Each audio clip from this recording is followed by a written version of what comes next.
दोस्तों एक नौजवान सिर्फ 34 साल का, ना कोई सियासी खानदान ना कोई शोहरत, मगर एक रात आई जब उसने फ्रांस जैसे मुल्क को घुटने टेकने पर मजबूर कर दिया। ये कहानी है बर्किना फासो की और इसकी इनकलाबी सिपा सलार इब्राहिम ट्राओरे की। दोस्तों सबसे पहले जानते हैं बर्किना फासो के मुतालिक। अफ्रीका के मगरिब में एक छोटा सा मुल्क बर्किना फासो, नाम का मतलब है दयानतदार लोगों की सरजमीन, मगर हकीकत में ये गुर्बत, बदईमानी, दहशतगर्दी और सबसे बढ़कर गैर मुल्की तसल्लुत वाला मुल्क है। फ्रांसीसी हुकूमत बरसों से यहाँ अपने मफादात के खेल खेलती रही, दहशतगर्दी फैलती गई, हुकूमत बदलती गई, मगर लेकिन अवाम की तकदीर ना बदली। दोस्तों आइए जानते हैं बर्किना फासो की तकदीर बदलने वाले शख्स के मुतालिक। Ibrahim Traore. दोस्तों 1988 में एक किसान घराने में पैदा होने वाला बच्चा, सादगी, खामोशी और गैर मामूली जहानत इसकी पहचान थी। तालीम में आगे रहता, यूनिवर्सिटी में इसका सियासी शऊर जागा और फिर इसने फौज का रास्ता चुन लिया। लेकिन ये सिर्फ नौकरी न थी, ये इसके अंदर पलने वाले इनकलाब की पहली ईंट थी। माली और दूसरे जंगज़दा इलाकों में दहशतगर्दी से लड़ते हुए इसने देखा कि दुश्मन सिर्फ बंदूक लेकर नहीं आता, दुश्मन ज़हनों पर काबिज होता है। और ये कब्जा सिर्फ दहशतगर्दों का न था, ये समाजी ताकतों का जाल था।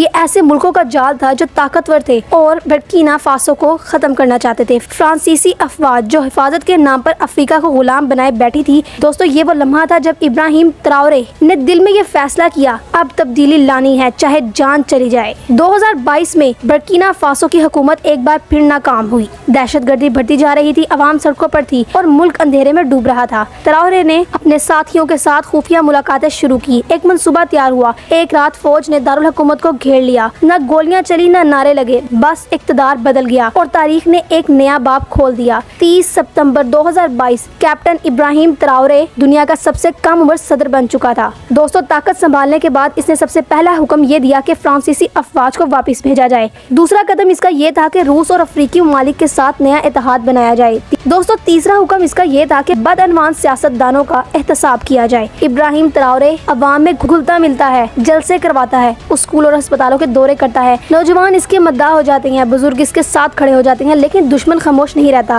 फ्रांस और मगरबी मीडिया उसे डिक्टेटर कहने लगते हैं, साजिशें मज़ीद तेज हो जाती हैं।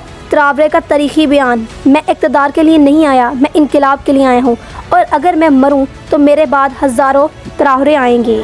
दोस्तों फिर इसकी तरफ से एक नया अफ्रीकी इनकलाब आया। अब ट्राओरे अकेला नहीं था, सबकी आंखें खुल गई और सब फ्रांस के खिलाफ खड़े हो गए। एक नया इत्तेहाद बन रहा था, एक नया अफ्रीका जाग रहा था।